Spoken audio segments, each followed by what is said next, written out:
Welcome back to the Crochet Crowd with my friends over at michaels.com. I'm your host Mikey. Today we're going to do this beautiful Ocean Waves Afghan. I love this Afghan. Both are exactly the same design depending on which video that you're looking at. And what we have, this is the Boho version and this is the classic country, and again both are the exact same pattern. The colors, just like you see here, are coming right out of the Caron Big Cakes. It is fabulous. And how many balls are you gonna need? Only 3. So you'll need a 6mm size J crochet hook in order to play today. Let me show you the yarn and then I'm gonna show you how to do the stitch. It's really easy to master. This video has sound alerts added. When you hear this sound, it will be your signal that the segment is finishing up. Press stop and crochet the instructions and then press play again to continue along in your project. So here is the yarn of choice. It's called Caron Big Cakes. Only 3 balls, can you imagine, to make an Afghan. There's a lot of yarn in this thing. It's nice and compact. And here's all the colors you're gonna get involved with, and the colors are dyed in a certain way that is sequential and you get the look that you see. This is called Cranberry Crisp. It's a really fabulous looking color. So you're going to notice that the colors change on its own and it's beautiful. So you don't ever have a color too much. In my sample that I'm about to show you, you're gonna see a whole big block of color. That's because I only did a small sample of it. I'm also gonna tell you how to change the size if you want to. So what you have is that the shorter distances that you have, then the colors don't change as often. So the longer that it is, you can see almost virtually every row or every 2 rows is something different, and it's really quite wonderful. So let me show you my sample and then we're gonna dive right in and get started. So here's my swatch to test if I could actually do it or not, and this is what it looks like. And as I mentioned, because it's smaller, you get color a lot longer than you would as if it was much longer. So that is just a big difference. So if you want to change the size of this, the multiple number of this is 16 plus 9. So if you go 16, 16, 16, 16 in your chain and then add 9 at the end, you can change it to be any distance that you would like to. Just remember that the way that the designers have done this, they've actually thought about it and thought about the yardage of each color in order to get that maximum look out of the Afghan. So that's completely up to you if you would like to change it. So what we're gonna do is that when we start off, we're gonna start off with a chain and then we go in the up direction and then down. And this whole section right here, you would think that it was the peak, but in actual fact it's the base. Completely confused me when I was looking at this pattern for the very first time, like longer than I care to admit to. And then we go up the hill again and then down the hill and then we do this section. But just because I was confused doesn't mean you're going to be, because the fact is that I've already figured it out and I can explain this to you. So what are you seeing that's unusual? See the sides? The sides here have a bit of a jetting out on it, and I want to tell you something about this because I actually thought it was a mistake in the pattern and it's not. So what we have is that when we look at the jetting out, do you see here? This one jets out, but the other side it didn't jet out, does it? So what happens on these particular patterns is that if you follow it across in the second row, this one jets out just like this. So we have to think about the jetting out does not appear equal. So let's follow this one. So this one's sunk in. So we follow it and look, it's jetting out on this side. So the jetting out is every other one but not in the same row. So when I originally looked at this, I figured that the jetting out here, just like it jets out, would just be the same on the other side, but in actual fact it's not. One is stepped in just like this. So if you understand that, this pattern is so easy because you're not so worried about trying to figure something out that's not supposed to happen in the first place. So there's only repetitive rows of 2. So 1 row, the next row, 1 row, the next row. So it's very quick and easy to be able to remember this pattern as you go across as well. You just have to trust in it. So without further ado, let's grab your crochet hook and some yarn and let's grab our big cakes and let's get started. So let's grab your yarn and let's get started and create a slip knot. So if you want to chain exactly what the Afghan is, it's 154. That's your magic number. But if you would like to change the size, which I'm about to do because I'm gonna do a swatch with you, is that the secret number is 16. So you do 16, 16, 16, and then at the end when you're satisfied add 9. So remember, it's either 154 or as the multiples is 16 plus 9. So we just chain. So 1, 2, 3, 4, 5, 6, 7, 8, 9, 10, 11, 12, 13, 14, 15, and 16. So there is one set of stitches right there. So you can either do 16s and then add 9 at the end or 154. I'll leave that with you and meet me back here in just a moment. So regardless if you did 16 plus 9 in your multiples, or if you did the 154, you'll end up in the same spot though. You'll end up at the end of your chain. If you notice that my chain is a different color, just to let you know, this is take number 2. I determined the other color was too dark for you to be able to see the stitches. So what we're gonna do now is that we are going to do row number 1. It only appears once, and we need to set up our pattern in order to get this whole thing to go, and then it's a matter of repeating rows number 2 and 3 for the remaining of the project. So right where we are now, we're gonna go 4 chain from the hook. So we're just gonna go slowly, take our time. So 1, 2, 3 and 4, and we are going to go 4 chain of the hook, and we're going to double crochet just like that. Okay, and then what we want to do then is that we are going to double crochet again into the next one, and then again into the next one. So technically what we have when you look at this is that you have your starting one that you skipped over, and then 3 double crochets in a row. So now we're gonna head up over top of a peak. So the next one will be 3 double crochets into the same one. So you have 1, 2 and 3. Just like that. So now what we're going to do is that we're gonna go down the peak. So the next 3 in a row in the chain will each be 1 double crochet.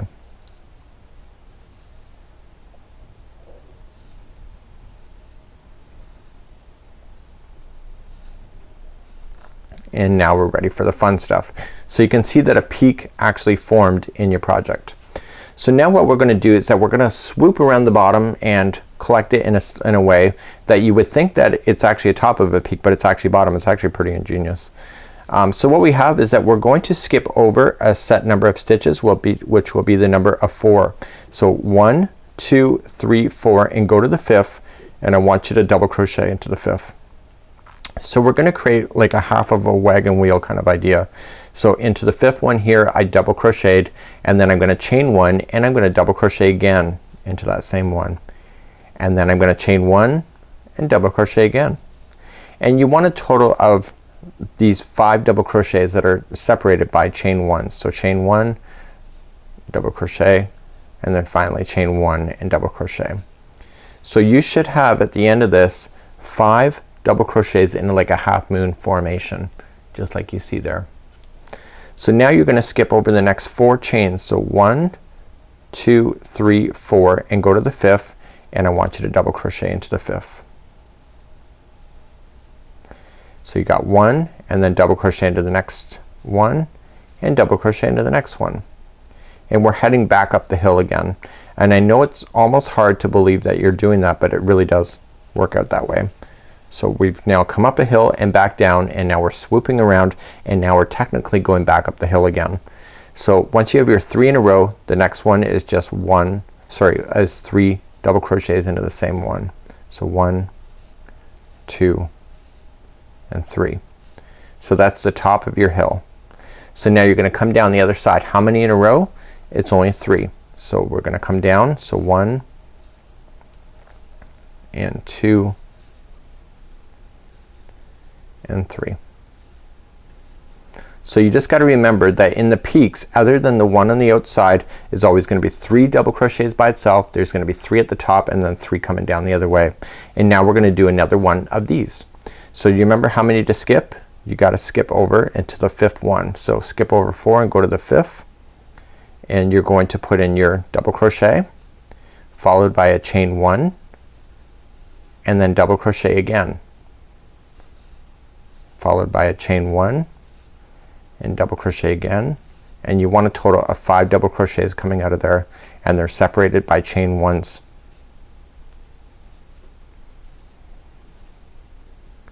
So now that you've done that, you want to go up the hill. So you're gonna skip over to the 5th one. So 1, 2, 3, 4 and 5, and you're gonna go double crochet into that one and the next one, because you're going up the hill. So it'll be 3 going up, and then at the top of the hill you are going to put in 3 double crochets, and then going down the hill there's gonna be a total of 3 double crochets in a row. So I seem to be missing 1 stitch here. I think I might have skipped an extra stitch. So if that happens to you, honestly, I would just fake it. So I'm gonna put this in. So I would put in a 4th one here just because I'm short 1 stitch. So there's 1 and then just double crochet the next 2.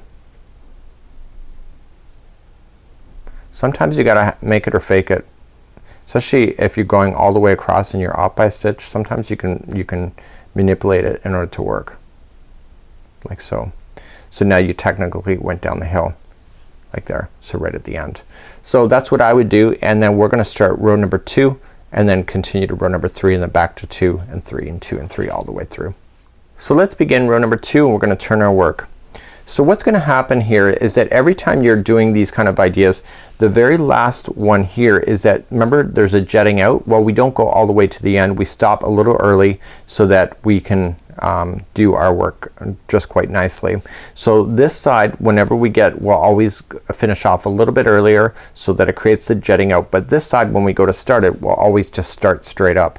So we're going to then chain up 3.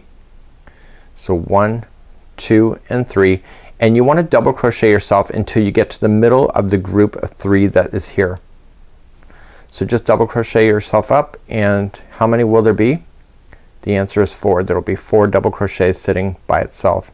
So that chaining of 3 counts as a double crochet. So that's 1, 2, 3 and 4.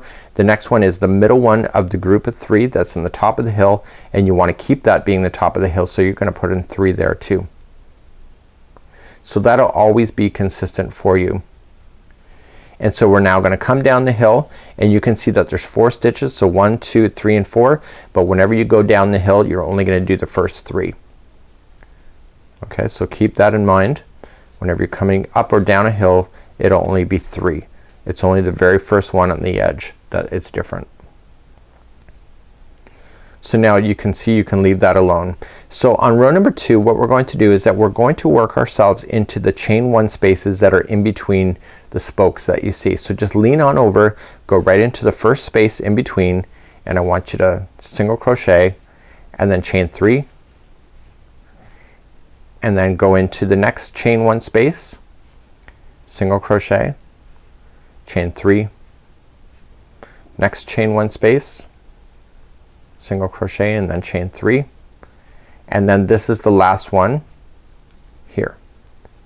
So you just single crochet. So you went in, single crocheted, chain 3, you did the next one, chain 3, you did the next one, chain 3, and then you did the final. So there's a total of 4 single crochets that are separated by chain 3s.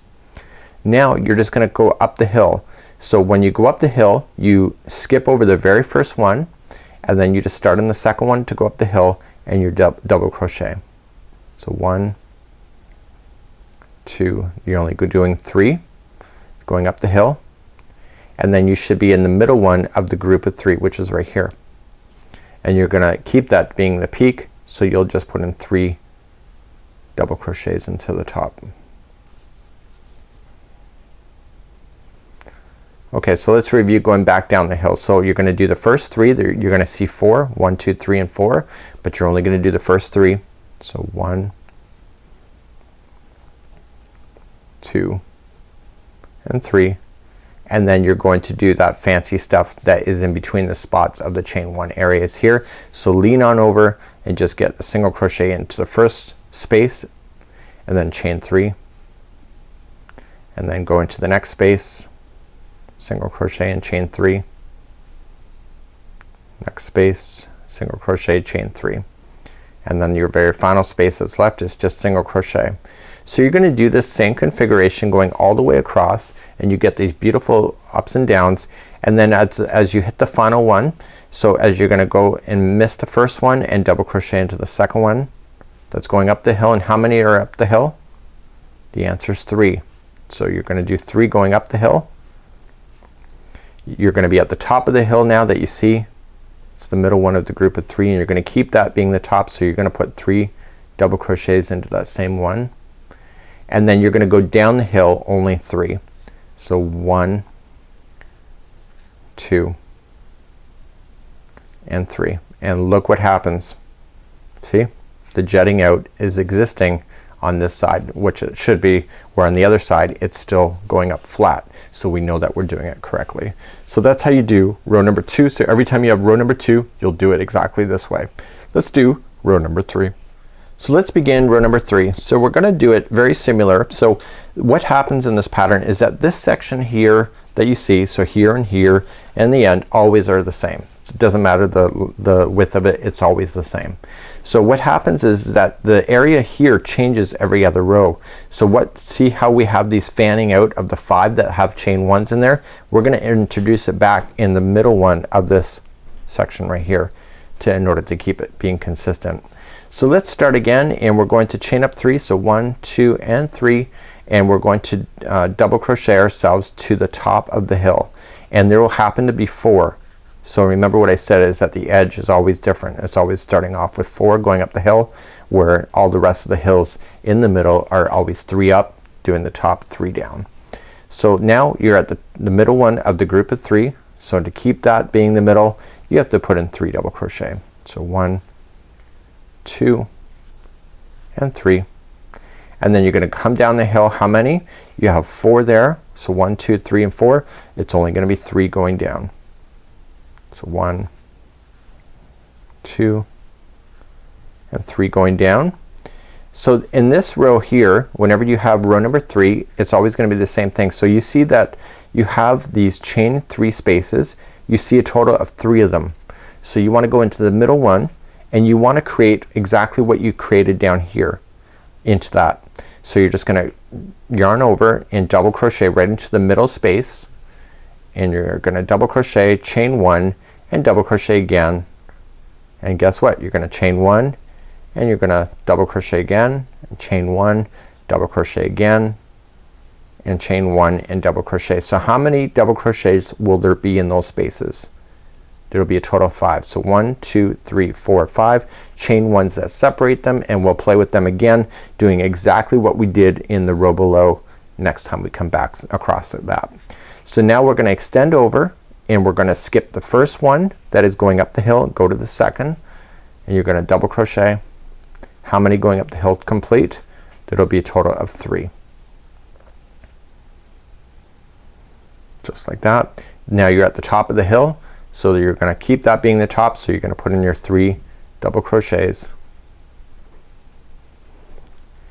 and then you're gonna come back down the hill for the first 3 in a row, and there is technically 4 there from the row below, but you're gonna skip that last one, right?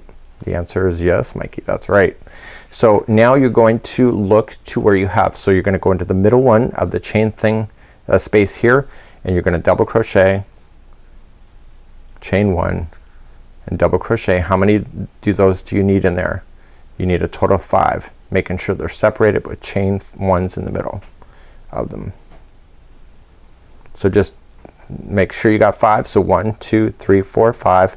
Once you have that done, you're satisfied, and you keep going. So you're just gonna go across your distance doing the exact same thing on this row, and every other row is exactly this. So once you have your 5 in, you extend over, you come back looking up the hill, you skip the first one going up, go to the second one, and you're going to put 3 in a row, and then that'll take you to the top of the hill, and then top of the hill there will be 3 double crochet, and then back down the hill, and back down the hill you're only gonna do the first 3 on this side. So 1, 2 and 3. You're done. So here is the jetting out that appears now on this side. So when I fold them over, do you see the difference? Is that the first time it jetted out was on this row, and then it went flat, but this side was still flat, and now it's jetted out in here. So when we come back across, it's actually gonna create a jet out here. So what I want to do is just review row number 2 with you again. If this is row number 3, so just reverse the video back if you need to do this row again, and then I'll just show you how to get started on number 2, and then I'm gonna leave this whole Afghan for you to do, and I think you're really gonna love it. So let's begin row number 2 again. So we already know how to do this row, but let's review anyway. So we're gonna chain up 3. So 1, 2, 3 counts as a double crochet, and we're gonna double crochet ourselves until we get to the top of the hill. And the secret number, because it's an edge, how many should there be? Should be 4. It's the edge. Okay, it's the only one that's different, and now you're at the top of the hill. So you have 4 in a row. So the top of the hill is always gonna be 3 double crochet, and then we're gonna come down the hill now. So the rest of the hills in the middle are all gonna be the same. So you're only going to go down 3 of them. So 1, 2 and 3, and so you'll have a 4th one there that you're gonna skip over, and now you're looking at this whole contraption over here. So we just separate the double crochets and lean right over and single crochet between them. So you separated the first one, chain 3, separate the next one, single crochet and then chain 3, separate the next one, single crochet and chain 3, and then go into the last one. Okay, so now you've just created your 3 chain spaces that you needed, and now you're gonna go back up the hill. So skip the first one that's going up the hill and go to the second, and you're gonna put 3 double crochets in a row going up the hill, and then you'll be at the top of the hill, which is the next one, and there will be 3 there. So 1, 2 and 3, and then coming down the hill the next 3. So 1, 2 and 3 coming down the hill. So now here's your whole configuration here again. So just separate them, the first section, single crochet between, and fill those in with chain 3s in between, go in between the next one, chain 3, next one, chain 3 and next one. Okay, so now you can see you've just got your 3 sections in, and now just leaning over, skip the first one going up the hill and go to the second one over, and there's 3 in the row going up the hill, and then the next one is the top of the hill, so it's the middle one of the group of 3. So you put in 3 there to make sure you keep that hill going, and then finally, because you're at the end, it's only the first 3 coming down, and then you stop, and that's what creates the jetting again on this side. You see that? So now if you turn your work, there you go. So this is row number 2, and then you just do what you just did in the last row, row number 3, and just keep on doing rows 2 and 3 over and over until you get the desired length that you want. And it's just really quite an easy way to go. And so you want to finish on the end of row number 3. So let's just review on how to do that. So I want you to finish on the end of row number 3. So meet me back when you're ready to do that, and I'm gonna push this tutorial now to do the very final ending row. So let's pretend your Afghan is almost finished and you're gonna do your final row. So the final row is slightly different from anything that you've done, but it's very close to it. You just gotta do it. So what we're gonna do is that we're gonna start up and we're going to chain up 3. So 1, 2 and 3, and we want to do exactly what you already know. So you're gonna climb up the hill. There'll be 4 in a row coming up like there would have been the whole way, and then at the top of the hill you're gonna put in your 3 double crochet in order to keep that hill going, and then you're gonna come down the hill and do the next 3 in a row. So 1, 2 and 3. So here's what's different. You're going to lean over and you're gonna go right into this chain 1 space just like you see here, and you're gonna go into this space and single crochet. You're going to single crochet into the next double crochet, and then you're gonna single crochet in the next chain 1 space, and then you're gonna single crochet in the next double crochet, and then you're gonna go into the chain 1 space, and then into the next double crochet, and then finally into the chain 1 space. Okay, so we're not doing exactly what you've done before. You're just filling in all the spaces, and then once you have that done, you finish in the space in between, and then just reach over, skip the next one, and then you do the 3 going up the other side. And I'll review this one more time. So you do your 3 going up. You're at the top of the hill, so you keep that going. So put 3 into the top, and then 3 coming back down. 1, 2 and 3. And now you're gonna lean over, go into the first space here, single crochet, and then single crochet in the next double crochet, then go into the next space, single crochet, go into the next double crochet, and so on. And you keep filling that all in until you get to the final space that is filled in. So just looking at it, I can tell where I am. So I really don't need to count it, I just look for it. So this is the final space, and then I just lean over, so skip the first one going up the hill and do the next 3. So 1, and then you've got 3 coming up, and you're gonna do 3 at the top of the hill. 1, 2, and 3, and then 3 coming down, and then that's it. Your afghan's done. So if you want to add fringing on, we have tutorials available on the Crochet Crowd if you would like that, to add to any kind of fringe to it, and those instructions are actually on the project, but they're actually 10 length strips that are cut, and then they're just put together. So you put 6 strands together and then just attach it to each one of the points that you see on your particular afghan. So on behalf of Michaels.com and the Crochet Crowd, thank you so much for joining us. Please enjoy your new Ocean Waves Afghan. Beautiful design, and I think the Caron Big Cakes are really going to be an amazing idea with this. So until next time, have a good one. We'll see you again real soon. Bye bye.